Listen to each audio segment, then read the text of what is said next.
ठीक है, नया चैप्टर आ रहा है, ध्यान से देखते हैं। कुछ थ्योरी पहले पढ़ेंगे। लॉज ऑफ मोशन की बात करें तो लॉज ऑफ मोशन बेसिकली क्या है? Newton's laws of motion. Newton के 3 लॉ हैं। अब जो हम यहां से पढ़ रहे हैं, हमने अलग अलग ब्रांच बताया था ना कि मैकेनिक्स ब्रांच पढ़ रहे हैं। मैकेनिक्स में अलग अलग बताया था क्या? Kinematics, statics, dynamics. तो अब तक हम काइनेमेटिक्स पढ़ रहे थे, थोड़ा स्टैटिक्स बात किया था। अब हम डायनेमिक्स के बारे में बात करें। डायनेमिक्स कौन ब्रांच था? बताया था जहां पे हम मोशन के बारे में तो बात कर रहे हैं, लेकिन उसके कॉज को भी पढ़ते हैं, यानी फोर्स के बारे में पढ़ते हैं। इससे पहले चैप्टर में हमने एक्सेलरेशन भी देख लिया। F इक्वल टू, सिंपल बात करें, ma, तो फोर्स के वजह से क्या है? एक्सेलरेशन है। हमने उस एक्सेलरेशन को पढ़ा, इक्वेशन मोशन बनाया, लेकिन फोर्स का कहीं जिक्र नहीं किया। अब इस चैप्टर से फोर्स इंट्रोड्यूस होगा। न्यूटन्स लॉ से हम देखेंगे फोर्स मिलेगा, कैसे मिलेगा, क्या मिलेगा, समझेंगे। फर्स्ट लॉ से फोर्स का डेफिनेशन मिलेगा, सेकंड से फॉर्मूला आएगा। वो क्या आएगा इस चैप्टर में हम डिटेल देखेंगे। ठीक है, अभी फिलहाल बात करें चैप्टर में। सबसे पहले हमने पहले भी बात किया था, 2 तरह के फ्रेम ऑफ रेफरेंस बात किया था, तो मैं डिटेल में नहीं लिखाऊंगा तो बिल्कुल भी नहीं, क्योंकि पहले मैंने रिलेटिव मोशन में लिखाया था। अभी केवल मैं समझा दूंगा एक बार और। जिनको डिटेल देखना है वहां पे जाके देख लीजिएगा। तो फ्रेम ऑफ रेफरेंस, 2 तरह के फ्रेम थे। एक बताया था क्या? इनर्शियल फ्रेम, और एक क्या बताया था? Non inertial frame. एक इनर्शियल फ्रेम, एक नॉन इनर्शियल फ्रेम। ये मैकेनिक्स जो पूरा देख रहे हैं, ये दरअसल न्यूटन का बहुत बड़ा कंट्रीब्यूशन है। ये न्यूटन का फिजिक्स है। देखो, अलग अलग लेवल पे फिजिक्स होता है। अभी जो हम बात कर रहे हैं ना, अभी हम कोई लाइट वाइट की स्पीड की बात नहीं करेंगे, नॉर्मल स्पीड बात करेंगे। एक कार चल रही है, बस चल रही है, प्लेन भी चल रहा है, तो कितने स्पीड से चलता है? ट्रेन है, कोई 120 की स्पीड चलता है, 160, बुलेट हो गया 400, 500, यही सब स्पीड डील कर रहे हैं। ये कंपेयर टू लाइट की स्पीड क्या होती है? 3 × 10⁸ मीटर पर सेकंड। वो बहुत ज्यादा होती है। जब हम उस स्पीड की बात करने लगेंगे तो वो आइंस्टीन की थ्योरी चल जाएगी, स्पेशल थ्योरी ऑफ रिलेटिविटी। वो न्यूटन फिर मैकेनिक्स नहीं लगेगा, फिर वहां पे आइंस्टीन की रिलेटिविटी आ जाती है। तो वो वहां का पार्ट है। अलग अलग ब्रांच है। अभी हम न्यूटोनियन फिजिक्स पढ़ रहे हैं, न्यूटन मैकेनिक्स पढ़ रहे हैं। न्यूटन जो इस पे बात किया जनरल, या फिर हम बहुत छोटे पार्टिकल के लिए चले जाएं, सब एटॉमिक पार्टिकल के लिए, वहां पे क्या होता है, या एनर्जी की बात करेंगे उस लेवल पे, तो क्वांटा होता है, जिससे बनता है क्वांटम। क्या होता है क्वांटा? 12th की बात है। तो क्वांटम मैकेनिक्स होता है उस लेवल पे। फिर लाइट की स्पीड पे जो बात होता है, रिलेटिविटी होता है। अभी हम जनरल स्पीड की बात कर रहे हैं, और ऑब्जेक्ट जो एग्जिस्ट कर रहा है, किसी मास का ऑब्जेक्ट है, वैसा ऑब्जेक्ट नहीं बात कर रहे हैं जिसके मास बहुत कम है। एक ऑब्जेक्ट जिसका मास ठीक ठाक है। मास कम होने का मतलब क्या है? कि लगभग नेग्लिजिबल मास हो जाए। वहां पे E = mc² आता है। उसकी बात अभी नहीं कर रहे हैं, आगे जाके जहां जरूरत पड़ेगा चैप्टर में देखेंगे। अभी फिलहाल न्यूटन पे आते हैं। तो 2 तरह के फ्रेम बताया था, एक इनर्शियल फ्रेम, एक नॉन इनर्शियल फ्रेम। फ्रेम क्या बताया था? फ्रेम जहां से देख रहे हैं, सिंपली जहां से किसी ऑब्जेक्ट को देख रहे हैं, वही क्या है? Frame of reference. जहां से रेफरेंस ले रहे हैं वो है फ्रेम ऑफ रेफरेंस। तो 2 तरह के फ्रेम होते थे, बताया था, एक इनर्शियल, एक नॉन इनर्शियल। इनर्शियल क्या बताया था? फ्रेम ऑफ रेफरेंस जो आइदर स्टेशनरी हो और मूविंग विद क्या हो? Constant velocity. कोई चीज स्टेशनरी है, रुकी हुई है, या फिर कांस्टेंट वेलोसिटी से मूव कर रही है। दोनों में एक बात छुपा है क्या? कि एक्सेलरेशन क्या है? 0 है। क्योंकि वेलोसिटी कांस्टेंट तब भी एक्सेलरेशन 0, और अगर रेस्ट पे है तब भी एक्सेलरेशन क्या है? 0। यानी इनर्शियल फ्रेम का मतलब ऑब्जेक्ट का एक्सेलरेशन क्या है? 0। दूसरा देखा था non inertial frame. Non inertial frame क्या बोला था? वैसा फ्रेम जो कि आइदर एक्सेलरेट करे या रोटेट करे। यानी एक्सेलरेट करे, इसका मतलब क्या है? एक्सेलरेशन 0 नहीं है। इस बेसिस पे हमने बात किया था तभी कि अर्थ कैसा फ्रेम है। तो रियल में अर्थ अगर देखा जाए तो कैसा फ्रेम था? Non inertial. क्यों? क्योंकि अर्थ रोटेट भी कर रहा है। हमें पता है अर्थ रोटेट कर रहा है, रोटेशन की वजह से तो दिन रात होता है। सिंपली कि जो हिस्सा सन के सामने पड़ा दिन, और पीछे पड़ा क्या हो गया? रात। ठीक है ना? तो दिन रात अर्थ के घूमने के कारण होता है, सन के चारों तरफ। रील के कारण नहीं होता है। खतरनाक देखो, एक बच्चा वाला खतरनाक रील आया हुआ, जो देखो, एक छोटा बच्चा स्कूल जाता है, उसको कोई स्कूल में कोई अफसर आए हुए होते हैं और स्कूल के टीचर होते हैं, तो पूछता है क्या, कि बोलता है कि हाँ पृथ्वी चारों ओर घूमती है सन के। बोला पृथ्वी कहाँ चारों ओर घूमती है? पंडित जी बताए थे शेषनाग के सर पे पृथ्वी होती है। सब बच्चा गुस्साते हुए स्कूल से आता है, बोला घर में अपनी मम्मी को बोलता है कि नहीं पढ़ना है, सब गलत सलत पढ़ाता है। पंडित जी बताए शेषनाग के सर पे होता है, यहाँ बोल रहा है क्या कि चारों तरफ घूम रही है, गलत सलत सब पढ़ाता है। तो वैसा गलतफहमी ना रहे, ठीक है ना। तो वो बेसिकली साइंटिफिक टेम्परामेंट के बारे में बताता है। जो आपका फंडामेंटल राइट्स भी बोलता है, आर्टिकल 51 है ए, वो मतलब नहीं है उससे आपको, लेकिन बात एक बता रहा हूँ कि साइंटिफिक टेम्परामेंट जरूरी है कि सही चीज़ों की जानकारी।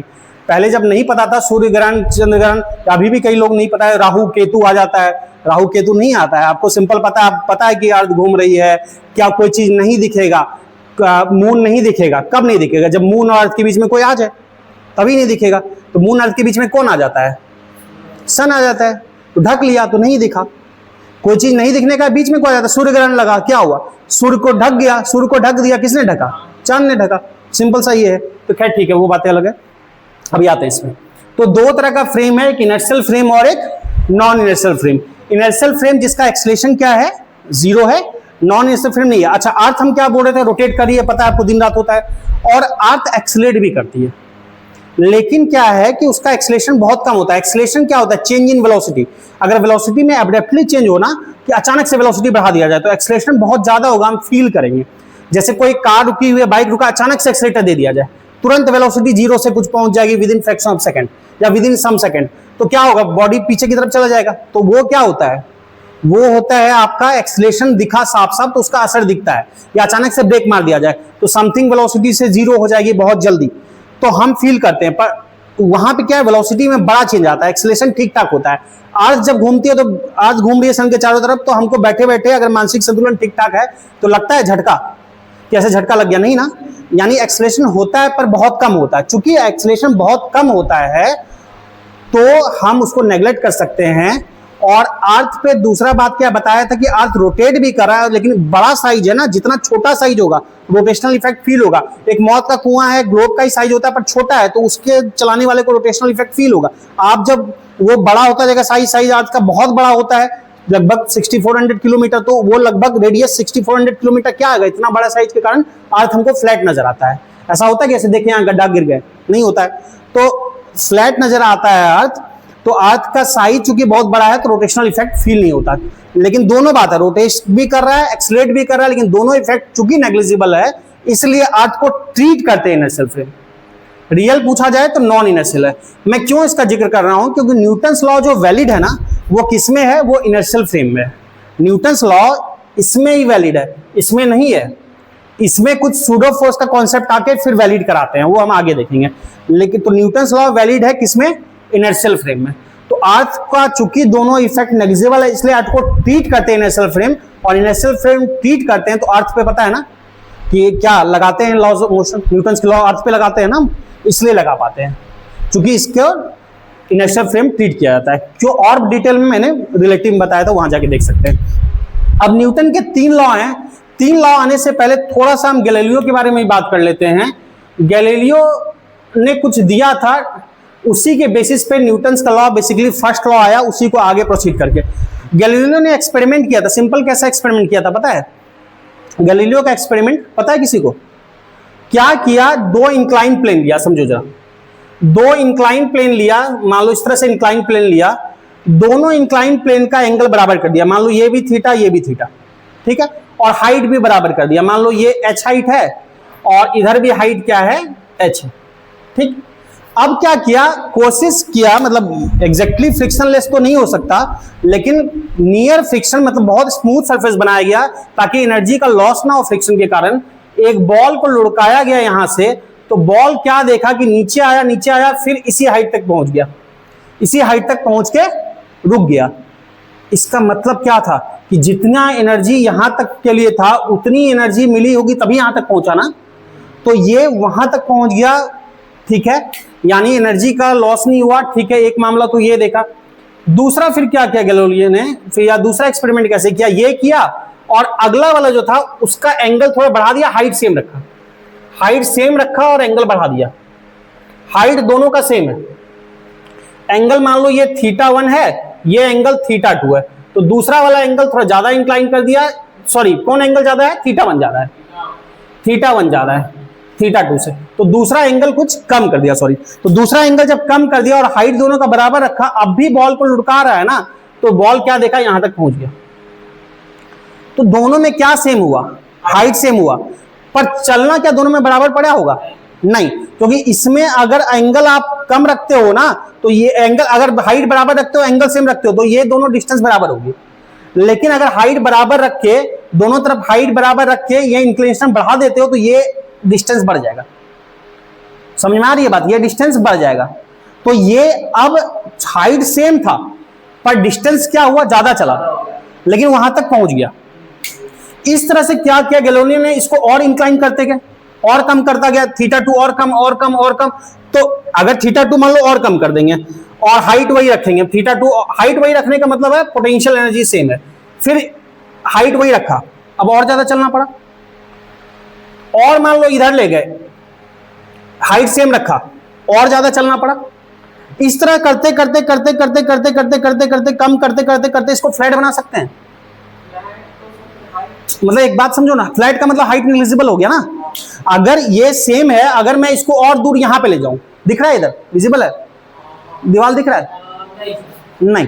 अच्छा कोई बात नहीं, एक बात समझो, सीधा सा नहीं दिख रहा है बोर्ड पे, तो यहां समझो क्या मैं कहना चाह रहा हूं कि मान लो ठीक है, ये ऐसे आया, सेम हाइट ऐसे था, ऐसे देखा गया कि पहला ये हुआ, फिर और बढ़ा दिए, मान लो इसको चलते चले, और बढ़ा दिए सेम हाइट, और बढ़ा दिए सेम हाइट, और बढ़ा दिए सेम हाइट, और बढ़ा दिए सेम हाइट। तो ऐसा हम करते चलेंगे तो ये डिस्टेंस बढ़ता जाएगा, डिस्टेंस बढ़ता जाएगा, हाइट सेम रखा है तो ये ज्यादा दूरी तय करने लगेगा ना उतनी ही हाइट पे। चूंकि mgh क्या सेम है, दोनों में h सेम है, तो पोटेंशियल एनर्जी आपने सुना होगा, ग्रेविटेशनल पोटेंशियल एनर्जी mgh वो सेम है, यानी एनर्जी का कोई लॉस नहीं हुआ, एनर्जी का कोई लॉस नहीं हुआ। पहले जिस हाइट पे था ना h, अब भी वही हाइट पे पहुंचा, ग्रेविटेशनल पोटेंशियल एनर्जी बोलते हैं mgh। तो वो क्या है, हर केस में h सेम है, वर्टिकल हाइट सेम है, लेकिन डिस्टेंस ज्यादा चलना पड़ रहा है। अब समझो इसी को करते करते करते करते समझो इन्फिनाइट डिस्टेंस पे, लगभग ये होते होते होते होते बड़ा होते होते ये एंगल कम होते होते लगभग फ्लैट सरफेस आ जाएगा। बात समझ में आ रही है? तो इस सरफेस पे देखा कि चल के यहां तक पहुंच रहा है, अगर फ्रिक्शन नहीं है समझना, या इस सरफेस पे चल के यहां तक पहुंच रहा है, तो जब ये सरफेस एकदम मान लो ये आ गया एकदम दूर पे, और ये एकदम एंगल बहुत छोटा हो गया, इस तरह से बहुत दूर में जाके मिल रहा है, समझना, कम होते होते बहुत दूर मिल रहा है, वहां तक भी चल ले रहा है। अगर इन्फिनाइट पे सोचेंगे तो लगभग एंगल जीरो हो जाएगा, इस घटते घटते एंगल लगभग जीरो हो जाएगा ना इन्फिनिटी पे। थीटा 5 डिग्री हो गया, 4 डिग्री हो गया, 2 डिग्री हो गया, 1 डिग्री हो गया, 0.5 हो गया, 0.2 हो गया, 0.1 हो गया, लगभग नियर बाय जीरो तो मान सकते हैं। तो लगभग नियर बाय जीरो हो जाएगा, तो लगभग क्या हो जाएगा, फ्लैट सरफेस। तो फ्लैट सरफेस में भी चलने लगेगा, यानी कहां तक भाग गया, इन्फिनिटी तक। वही तो आइडियल केस है, इन्फिनिटी तक भाग गया, मान लो इन्फिनिटी नहीं भी, क्लोज टू इन्फिनिटी, बढ़ते बढ़ते मान लो ये कुछ 10 सेंटीमीटर हुआ, 20, 50, 100, 1000, 10,000, 5 kilometre, 6 kilometre, 10 kilometre, 50 kilometre, 100 kilometre, लगभग एंगल 0.1 कर दिए, लगभग 10,000 किलोमीटर। समझना एक सिंपल सा बात, तो 10,000 किलोमीटर तक भाग जाएगा ना, अगर एनर्जी का लॉस नहीं हो रहा, फ्रिक्शन नहीं होना चाहिए। तो यानी क्या ऑब्जर्वेशन पाया कि अगर एनर्जी का लॉस नहीं हो, यानी कोई अगर एक्सटर्नल फोर्स नहीं लगेगा, तो कोई ऑब्जेक्ट क्या होगा, अपने इनिशियल मोशन की टेंडेंसी को मेंटेन रखेगा। कोई ऑब्जेक्ट अपने इनिशियल मोशन की टेंडेंसी को मेंटेन रखेगा, वो आ रहा है वो चलता चला जाएगा जब तक कोई रोकने वाला नहीं है। यही तो न्यूटन फर्स्ट लॉ था, everybody try to maintain its initial position, rest of motion until and unless an external force is applied. इस बात को समझ पाए कि वो करते करते करते करते कम होते होते चलता चला जाएगा। बेसिकली फ्रिक्शन, रियल वर्ल्ड में फ्रिक्शन लग जाता है, तो फ्रिक्शन की वजह से क्या होता है, एक्सटर्नल फोर्स लगता है। लैब में क्या आता है, कोशिश क्या आता है, स्मूथ स्मूथ एकदम बहुत close to, ideally friction zero तो नहीं कर सकते, लेकिन बहुत कम कर दें तो लगभग चलने लगेगा। अगर हाइपोथेटिकल माने कि फ्रिक्शन जीरो कर दिया तब रुकेगा ही नहीं। समझ में आ रही, यही तो न्यूटन फर्स्ट लॉ बोलता है। क्लियर बात है, गैलीलियो का कॉन्सेप्ट समझ में आया। अब आते हैं, शुरुआत करते हैं न्यूटन लॉ से। सबसे पहला हेडिंग डालना, इसमें कुछ नोट वोट करना है तो कर लो, बाकी बताया ही है। एक्सपेरिमेंट समझे ये गैलीलियो वाला। अब आते हैं न्यूटन्स फर्स्ट लॉ पे।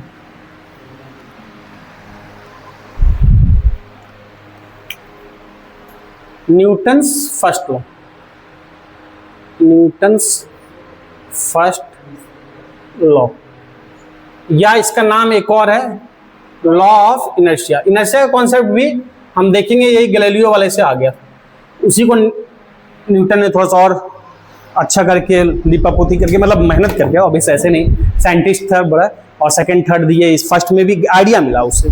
ठीक है, तो देखते हैं न्यूटन्स फर्स्ट लॉ। ठीक है ना। आइंस्टीन से पूछा था ना कि न्यूटन का कंट्रीब्यूशन क्या है, रिलेटिविटी का बहुत बूम था, रिलेटिविटी एक बड़ा साइंस था, न्यूटन के मैकेनिक्स को फेल कर दिया, तो आइंस्टीन का बहुत नाम हुआ करता था। आइंस्टीन से पूछा कि न्यूटन का कंट्रीब्यूशन क्या ही है, आइंस्टीन ही, आप ही बहुत बड़ा साइंटिस्ट हैं, तो आइंस्टीन बोला न्यूटन का कंट्रीब्यूशन यही है कि अगर न्यूटन ने वो सब चीज़ें नहीं दी होती, कैलकुलस पूरा न्यूटन ने दिया है, कैलकुलस नहीं दिया होता, ये सब चीज़ें ना दी होती, तो आज हम वही करते होते जो न्यूटन ने किया था। न्यूटन उस काम को इतना आगे बढ़ा चुके थे कि हमको फिर उसका हेल्प मिलके हम आगे बढ़ पाए उसके मदद से। तो खैर ठीक है, अभी देखो न्यूटन फर्स्ट लॉ या लॉ ऑफ इनर्शिया क्या है। न्यूटन फर्स्ट लॉ सब बताओ जल्दी, सुने होगे बचपन से पढ़ते आए, क्या है? हाँ ठीक है, everybody try to maintain its initial state of rest और मोशन विथ कांस्टेंट वेलोसिटी। कब तक? Until and unless an external force is applied. लिखो स्टेटमेंट लिखो जल्दी से, न्यूटन्स फर्स्ट लॉ या फिर लॉ ऑफ इनर्शिया लिखना। everybody tries to maintain its initial state. Everybody tries to maintain its initial state that is state मतलब position या state of rest और initial state that is state of rest और motion with constant velocity। Board पे लिखा है motion with constant velocity, state of rest और motion with constant velocity until and unless an external force is applied। until and unless an external force is applied। ठीक है, simple बात है, clear है। फिर से बालक, इसमें क्या खतरनाक सा था? हाँ, कहीं की भी बात से एवरीबॉडी, अपने लैंग्वेज लिख सकते, कोई रटना थोड़ी है। सिंपल क्या कहना है, कोई बॉडी रुकी है तो रुकी रहेगी, या कांस्टेंट वेलोसिटी से है तो उसी तरह चलती रहेगी जब तक बाहरी कोई बल नहीं लगाया गया। तो सिंपल क्या बोलेंगे, everybody tries to maintain its initial state that is state of rest और motion with constant velocity until and unless an external force is applied। until and unless an external force is applied। Clear है। अब एक बात simple सा सुनो, क्या बोल रहा है, कोई बॉडी रुकी है तो रुकी रहेगी, या फिर कांस्टेंट वेलोसिटी से चल रही है तो उसी तरह से चलते रहेगी। कब तक? जब तक बाहर से कोई फोर्स अप्लाई नहीं किया गया हो, जब तक बाहर से कोई फोर्स अप्लाई नहीं किया हो। यानी इसका उल्टा सोचें, थोड़ा उल्टा सोचना 2 मिनट के लिए। यानी कोई बॉडी पे अगर बाहर से फोर्स अप्लाई कर दिया जाए तो इनिशियल टेंडेंसी नहीं रहेगी। इसका उल्टा तो यही हुआ ना। सिंपल सा बात क्या है कि मान लो ये रेस्ट में है, बहुत सिंपल सा चीज है, बच्चे में बहुत तरह के एक्सपेरिमेंट दिखाते हैं, कोई मतलब नहीं। ये यहाँ है, यहाँ से यहीं पड़ा रहेगा कब तक? जब तक एक्सटर्नल फोर्स ना लगा। एक्सटर्नल फोर्स लगाया, उठा के यहाँ कर दिया।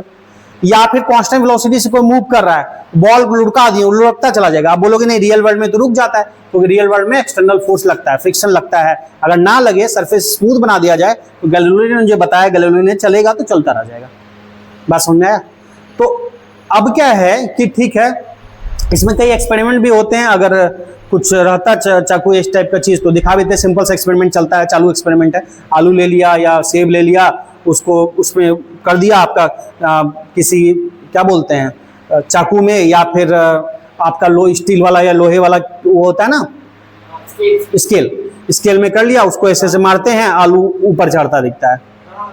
देखिए अभी आलू है नहीं, दिखा देता, नहीं तो किसी दिन ला के दिखाऊंगा। सिंपल चीज है, ठीक है। या फिर आपको और भी कई एप्लीकेशन हम बात करेंगे। तो सबसे पहले इसकी थ्योरी की बात कर लें कि कोई बॉडी अपने इनिशियल टेंडेंसी को मेंटेन रखेगी जब तक कि एक्सटर्नल फोर्स ना लगाया जाए। इसका उल्टा सोचें, अगर एक्सटर्नल फोर्स लगाया जाए तो बॉडी इनिशियल टेंडेंसी को मेंटेन नहीं रखेगी। हम फोर्स की डेफिनेशन क्या पढ़ते हैं? यही तो पढ़ते हैं, फोर्स इज अ पुश और pull which try to change the shape, size या पोजीशन ऑफ एन ऑब्जेक्ट। यानी फोर्स वो चीज है जो लग के ऑब्जेक्ट का स्टेट चेंज कर दे, उसकी पोजीशन चेंज कर दे, उसकी डायरेक्शन चेंज कर दे, उसका मैग्नीट्यूड चेंज कर दे वेलोसिटी का, या फिर चलते हुए को रोक दे या रोकते हुए को चला दे। तो यही बात तो हिडन है इसमें। फर्स्ट लॉ में भी तो यही बात निकल के आ रहा है ना कि फोर्स क्या चीज है। तो फर्स्ट लॉ से क्या मिलता है? फोर्स की डेफिनेशन मिलती है। फोर्स का फॉर्मूला नहीं मिलता, फॉर्मूला सेकंड लॉ से मिलेगा, फोर्स का डेफिनेशन मिलता है पहला। दूसरा एक टर्म है, इसको लॉ ऑफ इनर्शिया बोलते हैं। इनर्शिया पता है क्या होती है? इनर्शिया क्या होता है, कोई बताओ सकते हो, जल्दी बताओ। इनर्शिया क्या होती है? इनर्शिया होती है खाया पिया जी झाड़ के पूरा चावल दबा लिया, बादल दबा लिया, या नॉनवेज खाने वाला खा लिया, घुलट गया, उसके बाद उठ ही नहीं रहा है, वही इनर्शिया है। मतलब क्या है कि अपने इनिशियल टेंडेंसी में मेंटेन रखना, किसी का भी अपने इनिशियल टेंडेंसी मेंटेन रखना, मतलब रुका है तो रुका ही रहे, रुका है तो रुका ही रहेगा, या चल रहा है कांस्टेंट वेलोसिटी से चलता रहेगा। इस टेंडेंसी को, इसके बर्ताव को ही क्या बोलते हैं? इनर्शिया। इस एबिलिटी को, तो लिख लो इनर्शिया, लिखना। Inertia is the inability, inertia is the inability of an object. Inertia is the inability of an object to maintain its initial state,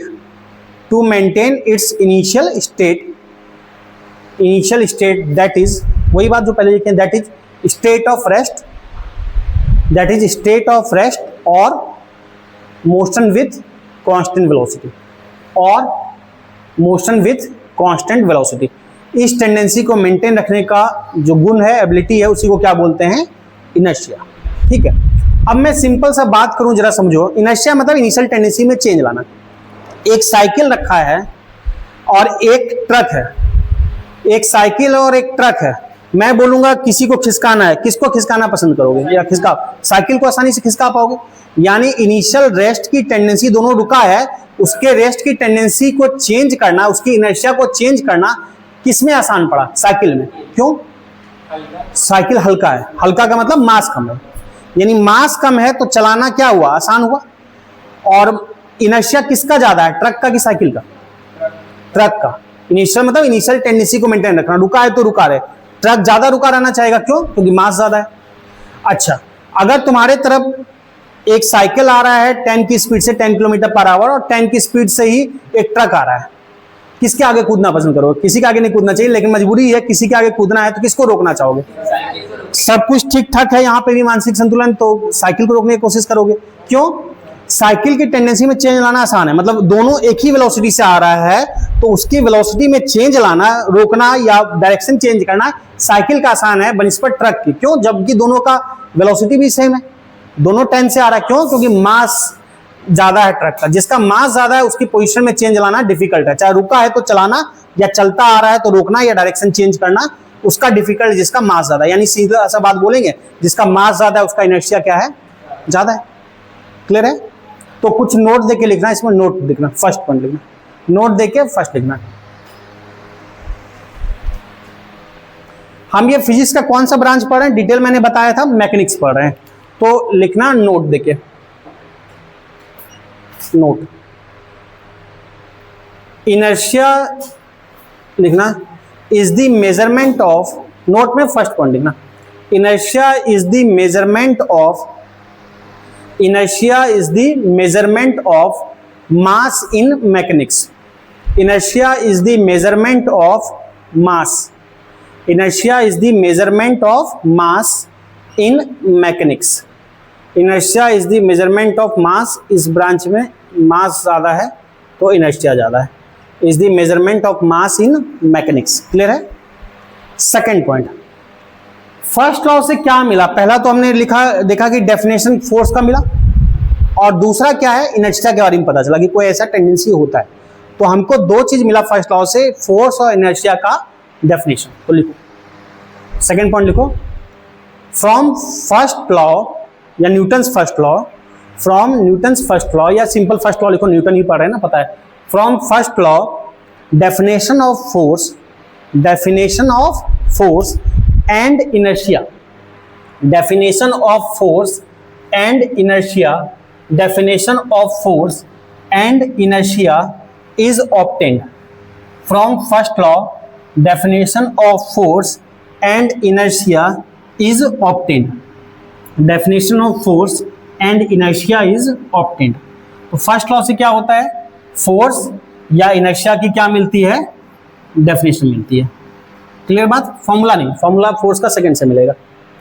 ठीक, सिंपल सा आप फील भी करते हो या छोटे क्लास में पढ़े भी होगे, बता सकते हो मुझे कि जब अचानक से बस जा रही है या कार जा रहा है या बाइक है, ब्रेक मार दिया जाए तो हम किधर झुकते हैं, आगे की तरफ कि पीछे की तरफ, आगे की तरफ।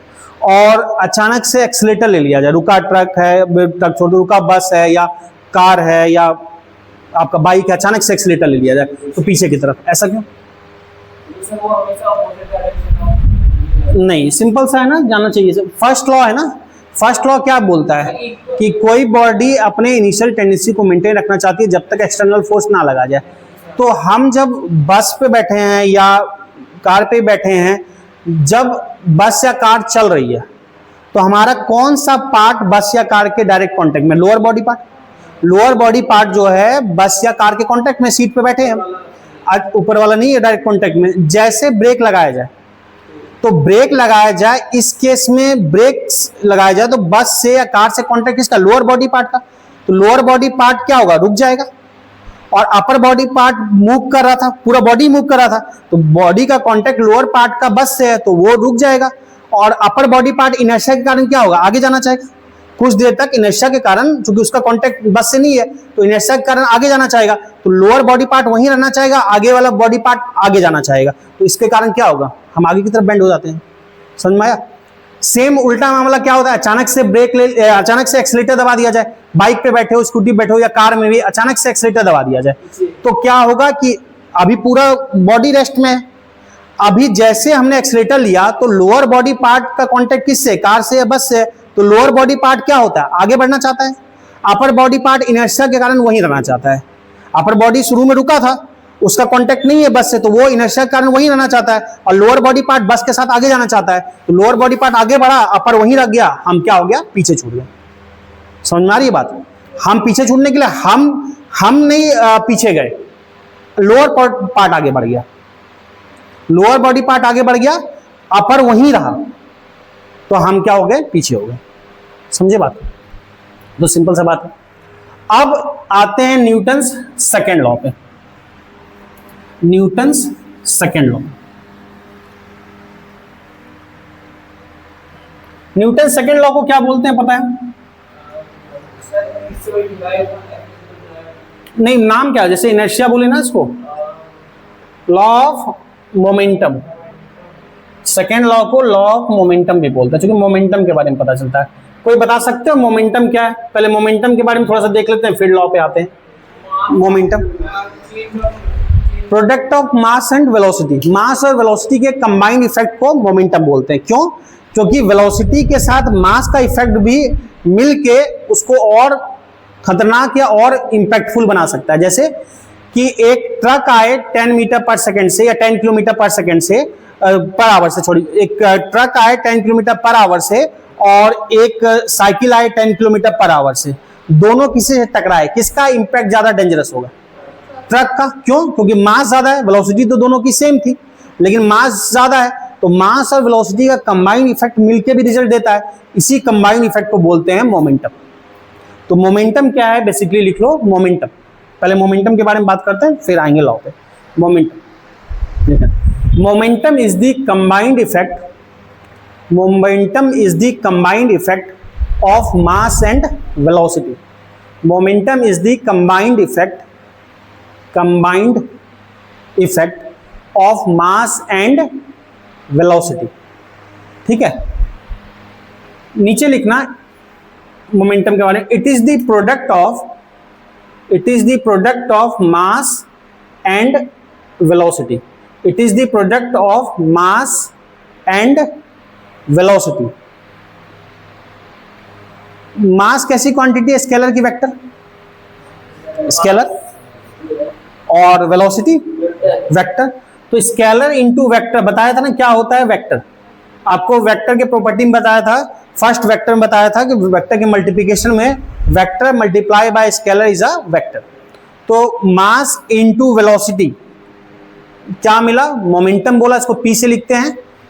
तो mass into velocity, P momentum, और कैसी क्वांटिटी होगी ये? वेक्टर क्वांटिटी, इसलिए वेक्टर साइन लगाया। अब इसकी डायरेक्शन क्या होगी मोमेंटम की, जो डायरेक्शन वेलोसिटी की होगी। क्यों, हमने याद करो बताया था, any vector multiply by scalar is a vector. तो नया वेक्टर हमको मिलता है और नए वेक्टर की डायरेक्शन क्या होती है, वही होती है जो पुराने वेक्टर की डायरेक्शन होती है, यानी जो v की डायरेक्शन होगी वही p की। क्यों, क्योंकि मास कभी नेगेटिव नहीं हो सकता।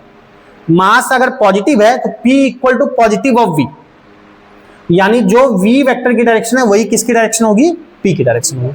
ठीक, तो मोमेंटम सिंपल ये है। अगर मैग्नीट्यूड बोलूंगा तो सिंपल क्या बोलेंगे, m इंटू वी, और अगर लिखते हैं तो फिर क्रॉस प्रोडक्ट है नहीं, मल्टीप्लाई है ये, क्रॉस प्रोडक्ट नहीं समझना, क्रॉस में दोनों वेक्टर होता है। अगर इसका मैग्नीट्यूड लिखेंगे तो ऐसा खतरनाक मत समझना, ये सिंपल क्या होगा, m इंटू वी। यहाँ इंटू क्रॉस प्रोडक्ट नहीं है, इंटू मल्टीप्लीकेशन के लिए यूज किया गया है, वेक्टर मल्टीप्लाई बाय स्केलर। तो p इक्वल टू क्या हो गया, mv। ठीक, इसकी ऐसा यूनिट क्या लिखेंगे जल्दी से बताओ, सिंपल kg मीटर पर सेकेंड। ठीक, इसको और भी एक चीज लिखते हैं, हम आगे जाके देखेंगे न्यूटन्स लॉ से, इसका और भी एक यूनिट लिख सकते हैं, अभी थोड़ा देर में देखते हैं। अच्छा, इसका डायमेंशन बता सकते हो,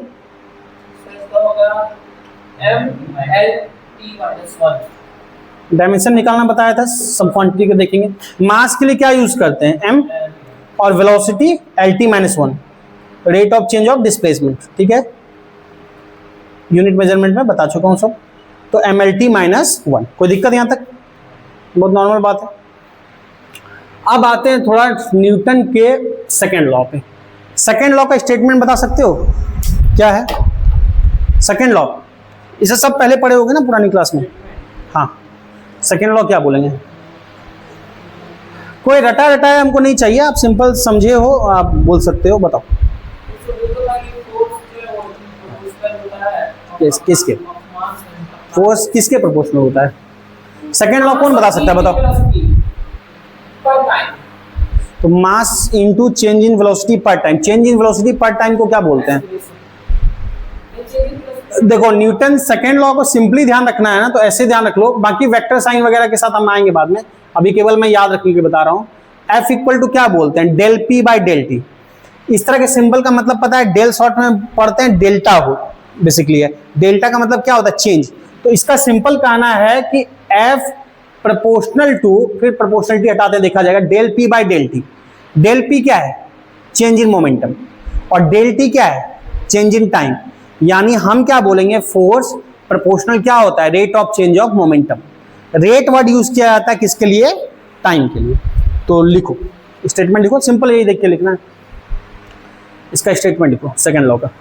rate of change of momentum, rate of change of momentum is directly proportional to, rate of change of momentum is directly proportional to क्या हो गया वाली का, पेन धोखा दे दिया, इतना पढ़ाई, चलो अच्छी बात है, पेन धोखा दे दे खुशी की बात हो गया, जल्दी नोट पे। हाँ, बालक समाज सबको भी चैन मिल गया कुछ देर का आराम, अच्छा ही हुआ पेन रुक गया। अब लिखो, rate of change of momentum क्या लिख रहे थे, is directly proportional to the applied force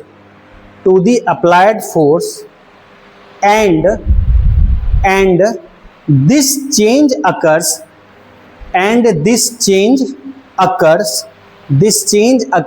in the direction in which force is applied, and this change occurs in the direction in which force is applied। ठीक है, अब देखो एक बात मैंने क्या बोला कि ठीक है, change in momentum, rate of change of momentum del P by del T directly proportional क्या है, अप्लाइड फोर्स के, एंड दिस चेंज अकर्स, और ये चेंज किस में, चेंज मोमेंटम में, चेंज उधर ही होता है जिधर क्या होता है, फोर्स अप्लाई करते हैं। मोमेंटम में चेंज मतलब क्या है, मोमेंटम क्या लिखते हैं, product of mass into velocity. अगर m मास का ऑब्जेक्ट है, पहले वेलोसिटी थी v1, बाद में वेलोसिटी हो गई v2, समझना, m मास का ऑब्जेक्ट है, पहले वेलोसिटी v1 थी, बाद में वेलोसिटी v2 हो गई, तो चेंज इन मोमेंटम क्या बोलेंगे?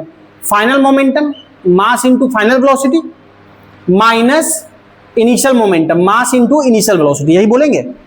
Change in momentum mass into velocity final into mass into velocity initial, यही चेंज बोलेंगे। तो यानी m कॉमन लोगे, इसका मतलब क्या है? v2 माइनस v1, यानी वेलोसिटी में चेंज होना मतलब मोमेंटम में चेंज होना। v2 माइनस v1, m तो मान लो जनरल केस में कांस्टेंट है या क्या है, देखा जाएगा आगे। सिंपल इतना तो पता चल रहा है कि वेलोसिटी में चेंज होना मतलब मोमेंटम में चेंज होना, और वेलोसिटी में चेंज किधर होगा? जिधर फोर्स लगाएंगे। अगर मान लो कोई ऑब्जेक्ट इधर जा रहा है या कोई ऑब्जेक्ट इस डायरेक्शन में जा रहा है, कोई ऑब्जेक्ट इस डायरेक्शन में जा रहा है, हम फोर्स लगाएं, इसकी डायरेक्शन चेंज कर दिए ना, इसकी फोर्स इधर लगा, डायरेक्शन इधर कर दिए, तो डायरेक्शन जो चेंज कर दिए तो किस में चेंज आया? वेलोसिटी की डायरेक्शन में चेंज आया ना। और वेलोसिटी कैसी क्वांटिटी है? वेक्टर क्वांटिटी है। कैसे चेंज होगा? वेक्टर, या तो मैग्नीट्यूड में चेंज हो या डायरेक्शन में चेंज हो। अभी वेलोसिटी ये है, चेंज इन वेलोसिटी किधर हो गई? इधर हो गई। किधर? जिधर फोर्स लगाए, तो जिधर फोर्स लगाए वेलोसिटी में उधर ही चेंज होगा, यही कहा। या फिर ऑब्जेक्ट मान लो आ रहा है इधर 10 के स्पीड से आ रहा है, हमने फोर्स भी इधर लगा दिया, 10 से स्पीड बढ़ के 20 हो गई, स्पीड बढ़ी ना, यानी वेलोसिटी में चेंज आया ना। वेलोसिटी में चेंज आया किसकी वजह से? फोर्स की वजह से। And this change occurs in the direction in which force is applied. Speed में उधर ही चेंज होगा जिधर फोर्स अप्लाई। फोर्स इधर करेंगे तो स्पीड में चेंज भी इधर ही होगा। फोर्स अगर इधर लगा देंगे तो स्पीड ऑब्जेक्ट इधर हो जाएगा, तो वेलोसिटी में चेंज इधर हो जाएगा। तो वेलोसिटी में उधर ही चेंज होगा जिधर क्या करेंगे? फोर्स अप्लाई करेंगे। सिंपल ये बात बताया। तो स्टेटमेंट समझ में आया। अब डिटेल आते हैं लॉ पे। अब इसके मैथमेटिकल फॉर्म पे आते हैं, देखते हैं क्या चीज है। तो सेकेंड लॉ सिंपली क्या बोला जरा समझो। That is F equal to force vector quantity है, मोमेंटम भी क्या है? वेक्टर क्वांटिटी है। टाइम ना कर देना, वेक्टर क्वांटिटी बता चुका हूं। तो F equal to del P by del T. पहले मैं प्रोपोर्शनल लिखता हूं, लॉ यही कहता है प्रोपोर्शनल है, ठीक। अब प्रोपोर्शनलिटी हटाना है तो कोई कांस्टेंट लगाना पड़ेगा।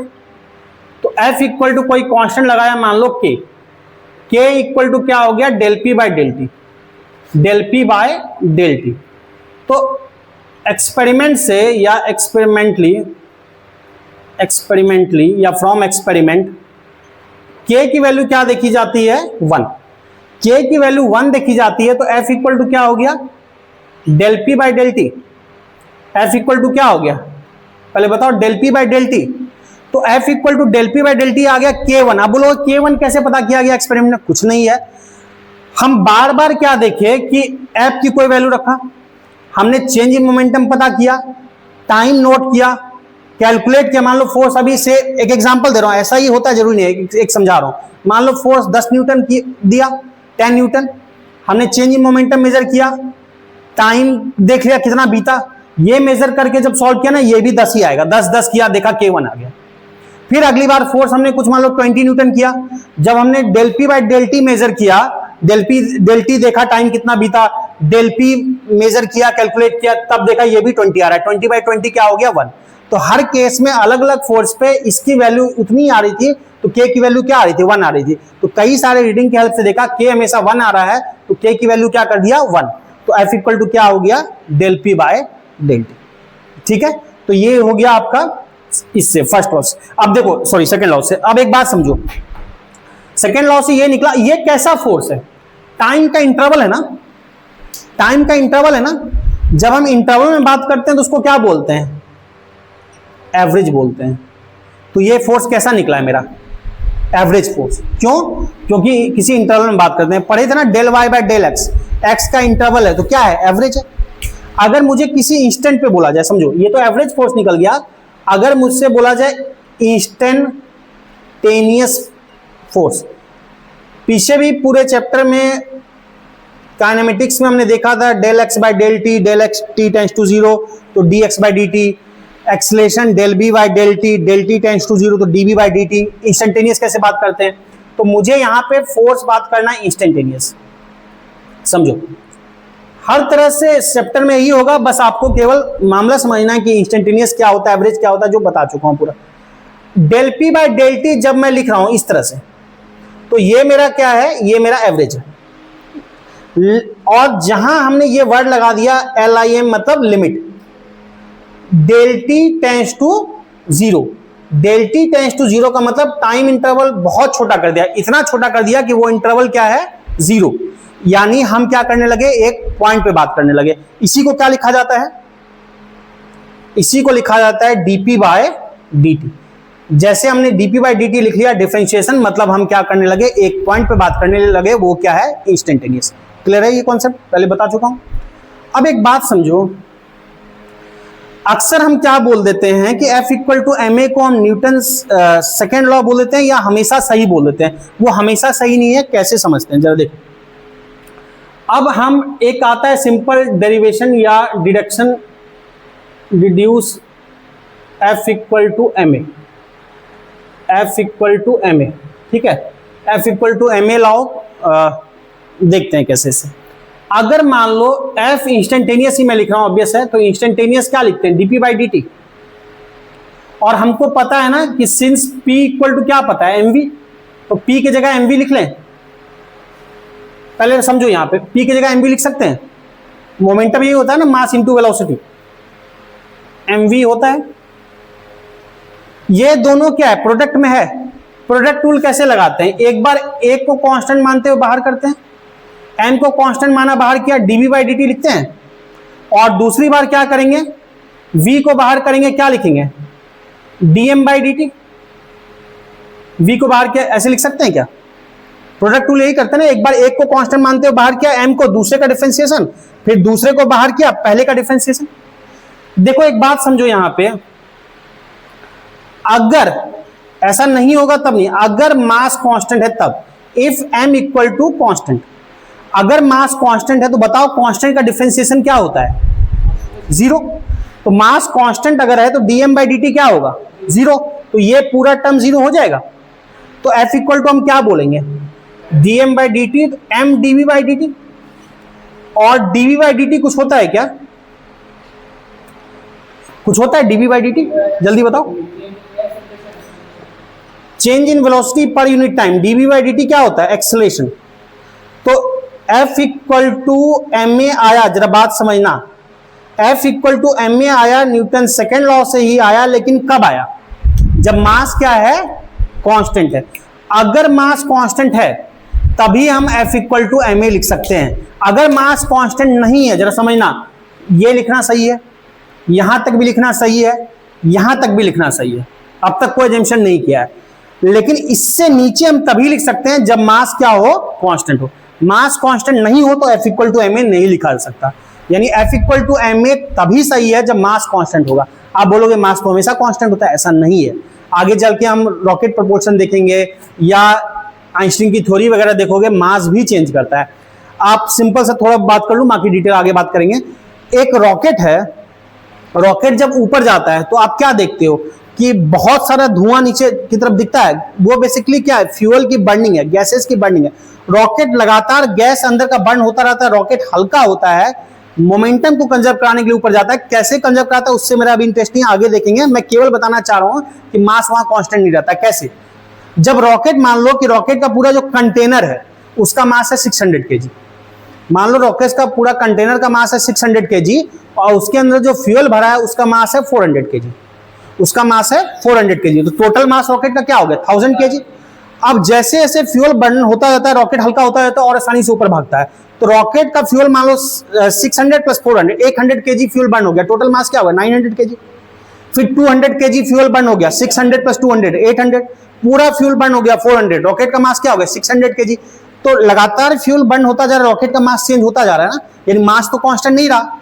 तो मास कांस्टेंट नहीं रहा तो रॉकेट प्रपोर्शन में, रॉकेट के मोशन में हम F equal to m a नहीं लगा सकते। क्यों, क्योंकि मास कांस्टेंट नहीं है। तो बात समझ में आया। तो F equal to m a तभी वैलिड है जब मास क्या हो, कांस्टेंट हो। आगे जाके हम एक रिलेशन देखेंगे रेस्ट मास का करके, आइंस्टीन का कोई रिलेशन या कोई relation m equal to m naught by √1 minus v square by c square, अभी नहीं जानना, आगे चल के देखेंगे। तो हम देखेंगे कि मास भी क्या होता है, वेरी करता है। क्योंकि यहाँ पे हम बहुत मास की बात नहीं करते, आज पे क्या ही मास बात करते हैं, बहुत कम मास की बात करते हैं। कुछ ऑब्जेक्ट है 40 kg, 30 kg, 50 kg, ऐसा ही कुछ बात करते हैं, उसमें कोई खास इफेक्ट नहीं पड़ता है। तो इसलिए हम नेग्लेक्ट करके चल लेते हैं। लेकिन मास अगर बहुत कम होना, जैसे इलेक्ट्रॉन, प्रोटॉन, इस सब का मास क्या होता है, इलेक्ट्रॉन का मास क्या होता है, प्रोटॉन का मास क्या होता है, इलेक्ट्रॉन का मास 9.1 इंटू 10⁻³ kg, प्रोटॉन का और न्यूट्रॉन का मास 1.67 लगभग 10⁻27 kg, 10 की पावर -27, 10 की पावर -31, बहुत कम होता है। वहां पे मास का काफी कम होता है, तो वहां असर पड़ता है।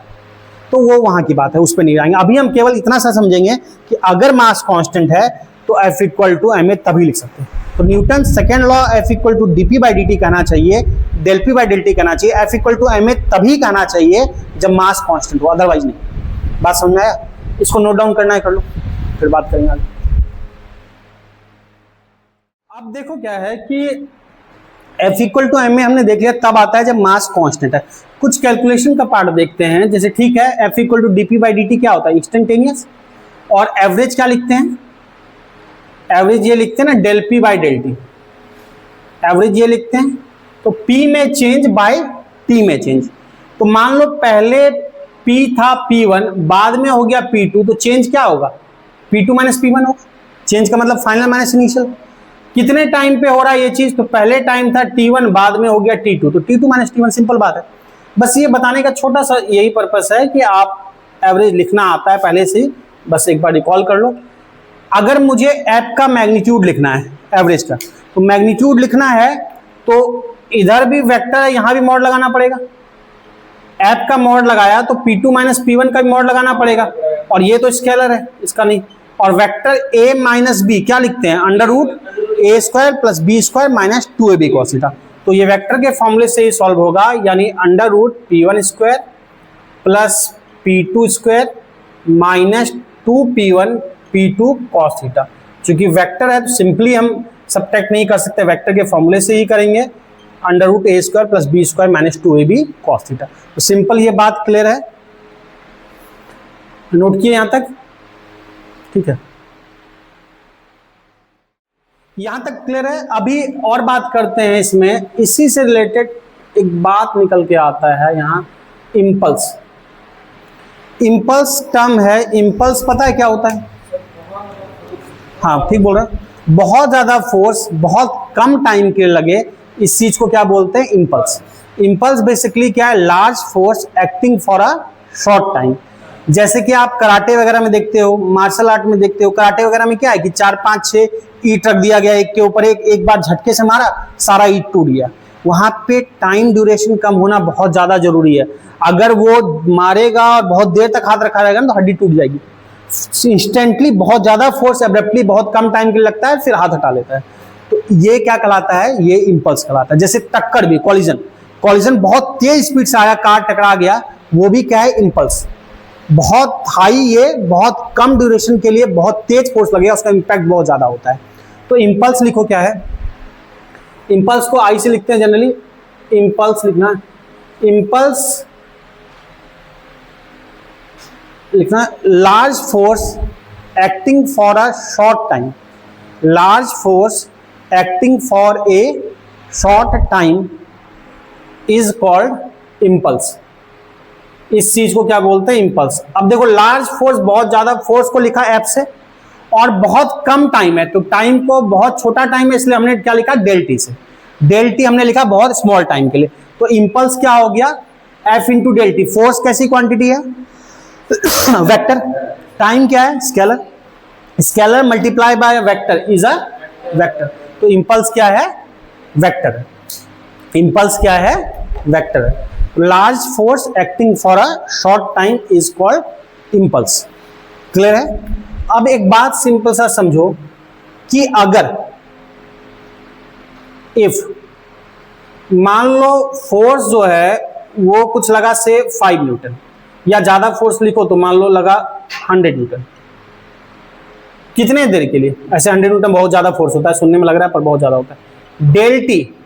del t क्या है? मान लो कि पॉइंट कुछ 1 सेकेंड, या थोड़ा सा समझने के लिए मैं लिख रहा हूं, मान लो 2 सेकेंड। ठीक, 2 सेकेंड। सिंपल सा एग्जांपल देख रहा हूं, जरा समझना जो बताना चाह रहा हूं। मैं पूछूं इम्पल्स कितना होगा? 100 × 2 कर दिया F × t, 100 × 2 कर दिया 200। यूनिट क्या होगी? फोर्स की न्यूटन, और टाइम की सेकंड, न्यूटन सेकंड। अच्छा, इम्पल्स का यहां पे यूनिट भी तब लिख लूं, ऐसा यूनिट फोर्स का न्यूटन, टाइम का सेकंड, न्यूटन सेकंड। डायमेंशन क्या बोलेंगे, इंपल्स का डायमेंशन, फोर्स का क्या बोलते हैं, MLT माइनस टू और T, MLT माइनस टू, और टाइम का क्या होता है T, तो MLT माइनस वन। इंपल्स की डायमेंशन और पीछे देखो लीनियर मोमेंटम की डायमेंशन, दोनों सेम है क्या, दोनों सेम ही है, आगे जाके हम थ्योरम भी देखेंगे ये, तो खैर जो भी है। ये एग्जांपल समझ में आया, सिंपल सा, क्लियर है। अब एक बात देख रहा हूं, जरा समझो मैं जो बताना चाह रहा हूं। अब मान लो जो हमारा फोर्स है वो हमने लिखा कुछ, मान लो 2t + 3, ठीक है, फोर्स लिखा 2t + 3 न्यूटन, और जो टाइम है वही लिखा 2 सेकेंड, समझना। अब मैं आपसे पूछ दूं इम्पल्स, तो क्या आप क्या करोगे, यहां सीधा मल्टीप्लाई कर सकते हो, क्यों, समझो। यहां पे पूरे 2 सेकंड तक 100 न्यूटन का फोर्स लग रहा था, पूरे 2 सेकंड तक एक ही कांस्टेंट फोर्स 100 न्यूटन लग रहा था, तो इंपल्स क्या कर दिए, पूरे 2 सेकंड तक सेम वैल्यू, तो 100 × 2 कर दिए। अब यहां पे जो फोर्स है वो कैसा है, वेरिएबल है। कैसे पता चला, क्योंकि टाइम का टर्म है। अगर मैं t1 रखूंगा तो 2 + 3 5 हो जाएगा, t2 रखूंगा 2 × 2 4, 4 + 3 क्या हो जाएगा, 7 हो जाएगा। तो 1 सेकंड पे कुछ 5 लग रहा है, 2 सेकंड पे 7 लग रहा है, 1.1 देखेंगे 2 × 1.1 सेकंड पे × 3, 1.2 2 × 1.2 × 3, 2 × 1.3 × 3। तो हर टाइम पे अलग अलग फोर्स मिल रहा है ना, हर टाइम पे अलग अलग फोर्स की वैल्यू मिल रही है। तो मैं फिर उसमें से 2 सेकंड का टाइम लेके कौन सा फोर्स मल्टीप्लाई करूं। अगर मैं कोई स्पेसिफिक फोर्स लेता हूं तो वो एक पर्टिकुलर टाइम पे होगा, 5 लेता हूं तो 1 सेकंड पे है, अगर मान लो 1.5 लेता हूं 2 × 1.5 मतलब 3 + 3 6, अगर 6 लेता हूं तो 1.5 सेकंड पे है। तो मैं कौन से फोर्स को मल्टीप्लाई करूं टाइम पे, यहां तो दिक्कत आएगी, क्योंकि हर टाइम पे अलग अलग फोर्स की वैल्यू निकलेगी। तो फोर्स वेरिएबल है, फिर क्या करेंगे, हमने इसको वेरिएबल को सॉल्व करने का तरीका बताया आपको। हम क्या करते हैं कि किसी एक बहुत छोटे टाइम पे, बिल्कुल किसी एक बहुत स्मॉल टाइम पे हमने इंपल्स पता किया। तो बहुत छोटे टाइम को किससे लिखते हैं, dt। dt बहुत छोटा टाइम, इतना छोटा टाइम कि एक तरह से नेग्लिजिबल है, del t टेंड्स टू 0 है। तो एक पर्टिकुलर टाइम पे हमको dt लिखा, एक पर्टिकुलर टाइम t बहुत छोटा कर दिया, इंटरवल इतना छोटा कर दिया कि एक तरह से गैप है ही नहीं। तो एक पर्टिकुलर टाइम पे हमने dt लिखा, उस टाइम पे वो वैल्यू रख के हमने फोर्स पता किया।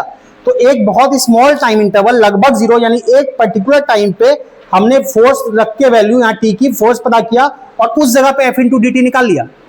इस तरह से दूसरे और उसके बगल वाले टाइम पे f × dt किया, फिर एक और टाइम पे f × dt किया, फिर एक और टाइम पे f × dt किया।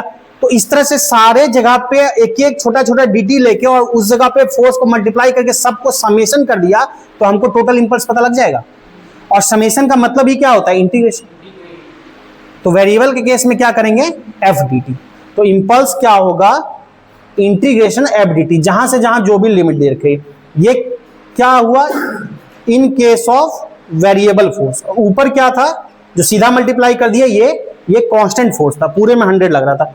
In case of variable force, तो वेरिएबल फोर्स के केस में क्या करेंगे, वेरिएबल फोर्स, इसको हम ग्राफिकली भी देखेंगे। अभी मैंने सिंपल सा बात किया है, in case of variable force, ठीक है,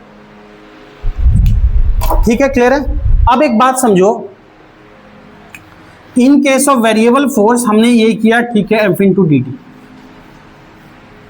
मैं क्या चीज बोल रहा हूं, जरा ग्राफिकली भी देखते हैं कि इंपल्स क्या है, बहुत हैवी फोर्स बहुत कम टाइम के लिए लगा। समझो जरा, f ये लिखा, ये f वर्सेस t का ग्राफ, कैसा ग्राफ होगा, कुछ इस तरह से होगा, ऐसे गया ऐसे गया। रियल में ऐसा कुछ होता है, रियल में ऐसा होता है कि फोर्स तुरंत देखो पीक पे पहुंचा, तुरंत पीक पे पहुंचा, फिर क्या हो गया, 0 हो गया। आज देखो इधर देखो, यहाँ पे बहुत छोटे सेकंड, इतने छोटे से टाइम इंटरवल में फोर्स लगा है, लगा मैक्सिमम हुआ, फिर 0 हो गया। तो अब अगर मुझे इसका पर्टिकुलर पता करना पड़े कि इंपल्स कितना है, अब यहां पे देखो, समझो जरा बात को, अलग अलग टाइम पे, टाइम की इस वैल्यू पे f 0 है, यहां पे f की कुछ और वैल्यू है, यहां f की और वैल्यू है, यहां f की और वैल्यू है। यहाँ एफ की और वैल्यू, यहाँ एफ की और है, यहाँ एफ की, यानी हर एक अलग अलग टाइम पे एफ की अलग अलग वैल्यू है। तो अगर मुझे इसका एरिया ही निकालना है तो मैं क्या करूंगा, या इंपल्स निकालना, मैं एक बहुत छोटा सा टाइम इंटरवल लूंगा। समझना, एक बहुत ही छोटा सा इंटरवल लिया, ये दिखाने के लिए बोर्ड पे आपको इतना चौड़ा बनाया, दरअसल ये इतना चौड़ा भी नहीं है, ये बहुत ही स्मॉल इंटरवल है। हमने एक बहुत विजिबल है ना, एक बहुत ही छोटा इंटरवल लिया, ये dt इससे भी छोटा, एकदम पॉइंट साइज में लगभग है, तो बहुत ही छोटा इंटरवल है। तो उस पर्टिकुलर पॉइंट पे जरा बात को समझना, इस पर्टिकुलर पॉइंट पे f की एक वैल्यू होगी कुछ, हमने मान लिया इस पे f की वैल्यू f है, पर्टिकुलर पॉइंट पे वैल्यू f है, तो मैं इस छोटे से का एरिया निकाल सकता हूं। इस छोटे से का एरिया क्या निकलेंगे, area of small element f dt। इस स्मॉल एलिमेंट का एरिया क्या लिखेंगे, f इंटू dt। बात समझ रहे हो, इसका एरिया एफ डी टी लिखेंगे, क्योंकि एक बहुत छोटा इंटरवल लेंगे, लगभग ये इंटरवल है ही नहीं, पॉइंट साइज का है, दिखाने के लिए मैंने इतना चौड़ा बनाया, ये इतना चौड़ा भी नहीं है, बहुत है। तो एक फिक्स वैल्यू एफ की मिलेगी, तो रेक्टेंगल बन जाएगा एफ लेंथ इंटू थिकनेस, तो एफ इंटू डी टी, इसका एरिया निकल गया। अगर मुझे पूरा का एरिया निकालना तो इस तरह से मैं एफ डी टी रखना शुरू करूंगा, यहां यहां यहां यहां यहां से लेकर टिल यहां तक, तो इसी को क्या करेंगे, इंटीग्रेट। ये क्या हो जाएगा, इंटीग्रेशन बोलो या समेशन, ये पूरे का क्या निकला, इंपल्स। फोर्स इंटू टाइम भी इंपल्स है, पर पूरे के लिए, एक स्मॉल के लिए पता किया, इंटीग्रेट, वही काम तो किया। या मैं ऐसे भी बोलूंगा कि एफ टी ग्राफ का एरिया हमको क्या बताता है, इंपल्स बताता है। एफ टी ग्राफ का एरिया इंपल्स बनाता है। समझ में आई बात। इस तरह से मैंने कई बार बताया था, आपको एप्लीकेशन में भी बताया, इंटीग्रेशन के एप्लीकेशन में भी, वो भी देखोगे डिटेल बताया। यानी मैंने एक बहुत छोटा सा एलिमेंट मान लो यहाँ पे लिया dt, फिर एक dt यहाँ लिया, एक dt यहाँ लिया, एक dt एक dt एक dt, इस तरह से करते करते एक dt मैं समझाने के लिए बना रहा हूँ, बनाना एक ही आपको, dt dt dt, इस तरह से कई सारे dt लेते गए यहाँ से यहाँ तक, सबको ऐड कर दिया, तो पूरे का इंपल्स निकल गया। अब होता क्या है, दरअसल जो एरिया तो यही, यानी एफ टी ग्राफ का area of F T graph किस पे प्रोजेक्ट करना है, टाइम एक्सिस पे। Area of F T graph projected on time axis gives us impulse. अब एक बात समझो, आपको एफ और टी ग्राफ का एरिया ही इंपल्स देता है, पर बुक में जो मिलेगा या जनरली क्वेश्चन जो मिलेगा वो ऐसा शेप नहीं होता है। क्यों? क्योंकि इस तरह का शेप कोई रेगुलर शेप नहीं है। ये बात समझ में आ रही है, ये कोई रेगुलर शेप नहीं है। आपको एरिया रेक्टेंगल का पता है, ट्रेपेजियम का पता है, ट्रायंगल का पता है, इस तरह का एरिया नहीं पता। ये निकलता है एरिया कंप्यूटर ग्राफिक्स से निकलता है, कंप्यूटर सॉफ्टवेयर होते हैं, कई इंजीनियरिंग वगैरह में यूज करते हैं, वहां से निकल जाता है, लेकिन आपको नहीं पता। तो हमको इसलिए जो एग्जाम में दिया रहता है वो वैसा शेप दिया होता है जिसका एरिया हमको पता होता है। जैसे मान लो एक कुछ भी दे देगा, एक ट्रेपेजियम दे देगा, एक ट्रायंगल दे देगा, एक रेक्टेंगल दे देगा, कुछ भी मान लो एक ऐसा ही दे दिया, एफ टी ग्राफ ऐसे दे दिया, ऐसे दिया, ऐसे दे दिया, एफ वर्सेस टी का ग्राफ। तो अब ये हमको दिख रहा है शेप, ये कैसा दिख रहा है, रेक्टेंगल ट्रायंगल का, तो 1/2 इंटू बेस इंटू हाइट निकाल लेंगे। मतलब शेप आपको जो एग्जाम में देगा वो रेगुलर शेप ही देगा। रियल में ऐसा होता है, तुरंत लगा 0 हो गया, लेकिन चूंकि हम उसका एरिया नहीं निकाल सकते इसलिए ऐसा शेप देगा। या एग्जाम में एफ टी ग्राफ का शेप है तो ऐसा कुछ दे दिया, मान लो ऐसा दे दिया, ऐसा दे दिया, ऐसा दे दिया। ये कैसा शेप है, ट्रेपेजियम का, तो इसका आता है 1/2 into sum of parallel sides into distance between sides. ये सब देखें तो ये सब एरिया क्या होगा, इंपल्स देगा। आपको एग्जाम में जो क्वेश्चन इंपल्स का निकालना आता है वो ऐसा आता है, ये ऐसा आता है। ऐसा इसलिए आता है क्योंकि ये रेगुलर शेप है, इनके एरिया हमको पता होते हैं, लेकिन कॉन्सेप्ट ये है। समझ में आया, ये बात क्लियर है। अभी मैं इस क्वेश्चन तक डिस्कस कर देता हूं, बाकी फिर अगले क्लास में दूंगा। ये क्वेश्चन हमने दिया था ना, तो कितना आया, सबका आ गया, किसी का अगर नहीं आया तो देख लो, मैं इस क्वेश्चन को करके आज क्लास एंड करता हूं, बाकी कल देखेंगे। तो देखो यहां पे फोर्स क्या है, टाइम का टर्म है ना, वेरिएबल है, तो वेरिएबल में कैसे करेंगे, एक छोटे से पार्ट का पता करेंगे dt टाइम का, f इंटू dt करेंगे, और पूरे के लिए क्या कर देंगे, इंटीग्रेट। अब देखो हम लिखेंगे यहां पे इंपल्स इस क्वेश्चन के लिए इंटीग्रेशन f dt, कहां से कहां, अच्छा डेल t 2 दिया है, मतलब इनिशियल से 2 मान लो, ये डेल t मतलब 0 से 2 दिया, ऐसे कहीं से कहीं दिया होगा 2 से 4 भी हो सकता है, 2 से क्या मतलब 3 से 5, यहां मान लिया हमने डेल t है मतलब 0 से 2, तो कॉन्सेप्ट समझो केवल, ठीक है, 0 से 2 करिए। तो f कितना है, 2t + 3, एफ की जगह लिख लेंगे 2t प्लस 3dt। क्या लिखेंगे जरा बताओगे? 0 से 2, तो i इक्वल टू, ये मैं डायरेक्ट लिखूं, पहला टर्म आएगा 2t dt, 2t dt होगा। 2t dt इंटीग्रेशन क्या होगा? 2 बाहर करेंगे, t dt t square by 2, किसी को कष्ट? काफी इंटीग्रेशन कर चुके हम। ये क्या होगा? 3dt, 3dt का क्या होगा? 3t। लिमिट कहां से कहां तक? 0 से 2 तक। 2 सेकंड के लिए बोला तो 0 से 2, 2 से 2 गया, काम तमाम। तो t स्क्वायर और 3t क्या?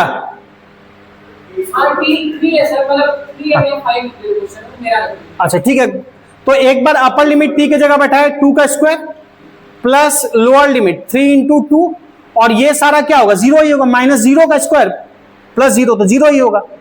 तो कितना हो गया? 2 का स्क्वायर मतलब 4, और 3 इंटू 2 क्या होगा? 6। यानी कितना आंसर आ गया? 10 Newton into second, F into T, Newton second impulse. पहले बताओ ये क्लियर हुआ? किसी को दुख तकलीफ? कांस्टेंट फोर्स के लिए तो सीधा फोर्स इंटू टाइम, क्योंकि पूरे में सेम वैल्यू है। अच्छा, कांस्टेंट के लिए ऐसा क्यों होता है? कुछ खास नहीं है, मैन तो यही है एफडीटी, मैन तो यही है एफडीटी। कांस्टेंट के लिए क्या होता है पता है? अगर मैं बात करता हूं फॉर कांस्टेंट फोर्स, एफ को बाहर कर देंगे। कांस्टेंट फोर्स के लिए अगर एफ मान लो कांस्टेंट है, एफ मान लो कांस्टेंट है, तो कांस्टेंट को इंटीग्रेशन डिफरेंशिएशन में क्या करते हैं? बाहर करते हैं। तो कांस्टेंट को बाहर करेंगे तो F integration dt equal to I, और dt का इंटीग्रेशन क्या होगा? t। तो सिंपल कांस्टेंट फोर्स के केस में क्या करते हैं? Force into time. यही तो हम कर रहे थे कांस्टेंट फोर्स के केस में। 100 इंटू 2 था, 200 हो गया। तो मैन तो ऐसे ही निकलता है, क्योंकि कांस्टेंट बाहर करते हैं, dt का इंटीग्रेशन t है, तो सीधा फोर्स इंटू टाइम कर देते हैं कांस्टेंट के केस में, जो यहां पे किया। समझ में आ रही बात? और वेरिएबल के केस में ये हो गया। ठीक है, चलो तो आज का लेक्चर खत्म करते हैं, कल फिर आगे देखेंगे यहाँ पे। ठीक।